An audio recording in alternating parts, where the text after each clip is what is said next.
Today, we're gonna dive deep into my bike setup on my brand new Yeti SB165. To start things off, we're gonna talk about why I was motivated to build up a bar spinnable trail bike, and then we're gonna talk about how the heck someone like me who is almost 6 feet tall is riding a size small frame. After that, we're gonna look into the details of how I actually set up this bike to be able to bar spin.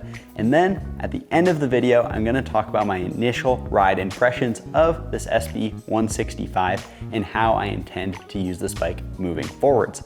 So make sure you stick around for that. My reasoning for building up this slope duro bike is that it opens up new possibilities for my riding. This past winter, I spent 6 months strictly working on riding my downhill bike here in southern Utah at the Red Bull Rampage sites.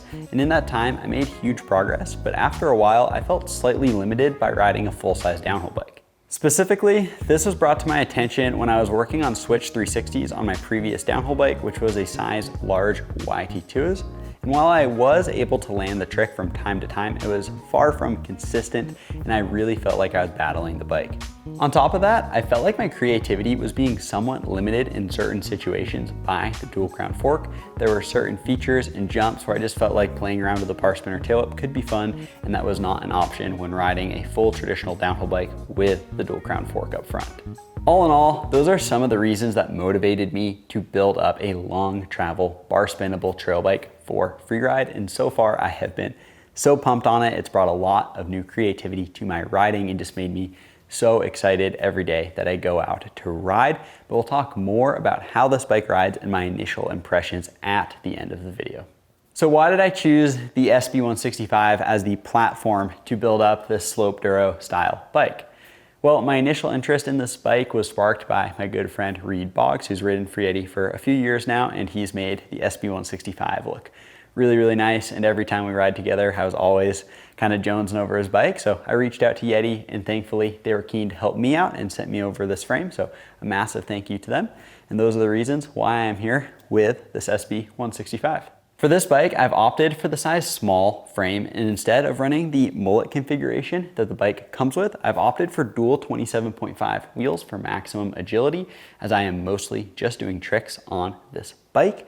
And instead of running the 170 29er fork that the bike is sold with, I've got a 180 27.5 mil fork.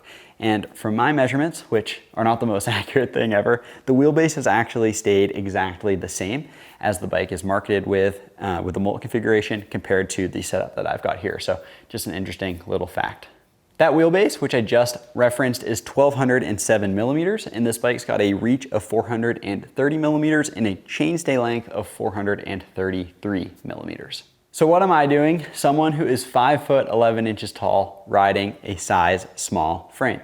Well, there were 3 key pieces of the geometry of this bike that led me to this decision. The first is the reach of this bike.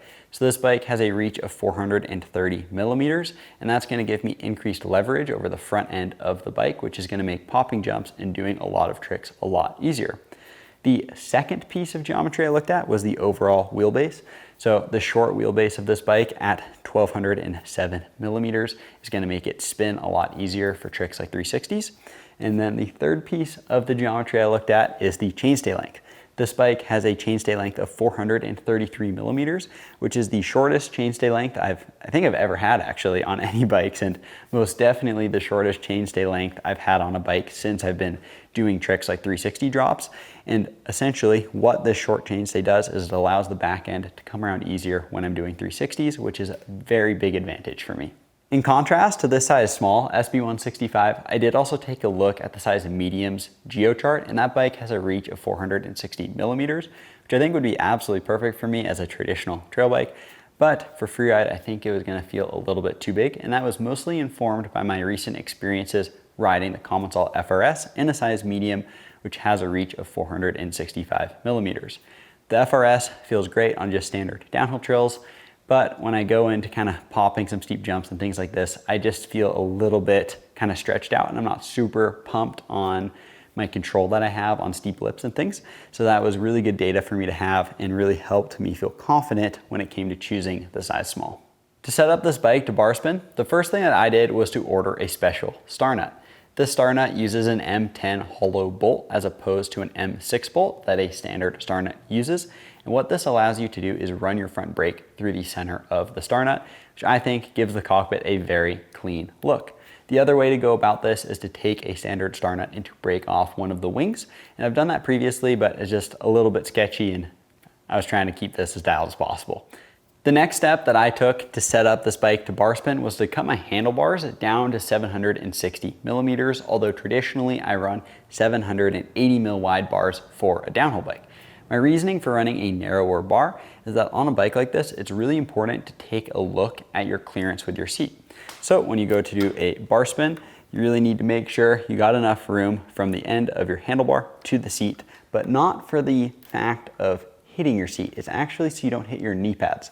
When you do a bar spin, you grab the seat with your knees and thus your knee pads protrude a little bit. So if you're running too wide of a bar, you're gonna get it caught in there and it's not a good situation. I've actually done that before. The first dual suspension bike I had set up to be able to bar spin like this was one of my old YT2s.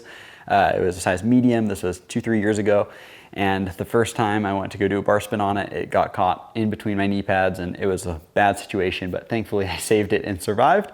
But I did not want to let this happen again. So when I was doing the initial build of this bike, I paid a lot of attention to the width and I found that 760 was going to work out really well. In addition to the star nut and the narrower bar width to make this bike be able to bar spin, another thing that I've done is to set it up as a single speed. Now, running a single speed on a bike like this is crucial for me as it eliminates the shifter. I just don't like having that up there, and I don't like having another cable wrapped around the steer tube. So cleans up the cockpit, which is prime real estate, and it just makes the overall setup of the bike a lot more simple. To actually set this bike up as a single speed, I'm using the Saint derailleur set up as a tensioner, but I'm not actually using the limit screws to keep the derailleur in place. What I've done is I've actually just taken a shift cable, put it in right where you would traditionally enter it. It's just not hooked up to a shifter, and that way it just holds it statically in place and it works really well. If you do set up a derailleur as a tensioner with the limit screws, it just wears down the derailleur over time, and in my experience is not the best way to go about it. So that's what I've done, and I'm also running a mini cassette. So I've taken the traditional Shimano Ultegra cassette, I believe it is, that you run with the 10-speed Saint, and I'm only using a handful of the gears. There's 6 of them back there. So a neat little cassette, so I've got some options. I'm able to shift by adjusting my cable tension, and overall the single speed setup works really well, and I think it looks super clean. Now that we've gone through all the details that make this bike prime for bar spins, let's take a look at this build as a whole and all the components that make it a complete bike. So for the fork, we're running the Super Z 38 mil stanchion offering fork from Marzo. It's super great, 180 mils of travel. Mounted up to that, we have the Atlas stem, 35 mil bar diameter, 35 mil length. To that stem, we have the Turbine bar, 760 mil width, as mentioned earlier, and we've got it in the 40 mil rise. When I first built up this bike, I had it in the 20 mil rise, also 760 mil width, and I just felt like in some steeper sections of trail, I was a little bit over the front of the bike. I wanted to be able to ride a little bit further back, so I've gone up to the 40 mil rise, and it's been great. For grips, we have the Chester grip from Raceface. These were once a whitish gray, and now they have a hint of orange to them after a couple days of riding here in the southern Utah dust. And then on the handlebar, we have the XTR levers, and we've got those mounted up to the Saint caliper with resin pads and 200 mil rotors front and rear. This brake setup is unbelievable. I'm so pumped on it. For a rear shock, we've got the Bomber Air, feeling really nice. I'll have all the settings up on the screen right now for you. And I've actually got another version of this shock showing up tomorrow with a heavy compression and light rebound tune. So I'll have 2 different shocks that I can kind of go back and forth and try out, see sort of which tune I'm liking more. So really excited for that. I'll share my thoughts in some upcoming riding videos on the SB165. For the cranks, we have the Saint crank, 165 mil length, 34 tooth chainring, top and bottom front chain guide, Raceface Atlas pedal, Saint derailleur set up as the tensioner, as mentioned earlier. And for wheels, we have these Raceface Arc 30 rims to the Volt hubs. So the Arc 30 rim is the same rim that comes on the Atlas wheel set. It's just a different name when it's sold individually. And these are the first wheels that I've ever laced up myself. And so far, they've been so great. I had a day that I rode and did a bunch of 450s on this hip and was landing super sketchy, and then I had to retension the back. But so far, front has been left untouched and the wheels are feeling great. So I'm super proud of that. And then for the seat, we've got the JS1 seat from Tidal. And to finish things off, we've got Maxxis tires. We're running a DHR2 DH casing rear and an Assegai EXO Plus in the front. My reasoning for going EXO Plus is that when you're doing bar spins, you want to limit as much rotational weight as possible. So although dual downhill casing would be great for this, it's going to make doing bar spins a lot more difficult. So went for the EXO Plus and tubeless in the front, where we've got tube in the rear. In the future, when the EXO Plus High Roller 3 is available, I would love to try that on the front of this bike. But overall, that is the whole setup of the SB165.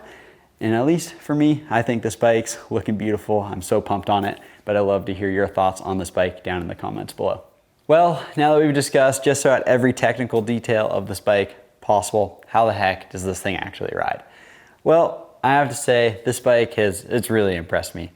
I was definitely expecting it to feel a little unsettled on some of the ridges here that we ride in southern Utah, and that's not exactly been the case. That was the first thing I rode on this bike. Is we hiked up a ridge and I was quite nervous, and it actually felt really, really nice. I do have to ride really far over the back of the bike given the shorter reach. So my first couple of rides, I was running into some issues buzzing my butt on the back tire, but since then I've been able to kind of correct my body posture, and that problem is most of the way solved. So it feels great on the ridges, not as amazing as a dual crown downhill bike with a longer wheelbase, of course, but it does get the job done. Now for tricks and jumps, which is this bike's bread and butter, it's feeling so great. The first thing that I went to go and do on this bike trick-wise was a flat spin, and I went to do it on a jump that I've flat spun a million times on my previous downhill bike, which was that size large YT2s, and immediately first go on this thing, I ended up just about doing a 540, because with the shorter wheelbase, it just snapped around so fast. I was like, holy crap, dusted myself off, went back up, and I was like, all right, I'm gonna spin this thing like I spin my dirt jumper. Just kind of chilled it off the lip, came around perfect, and it was amazing.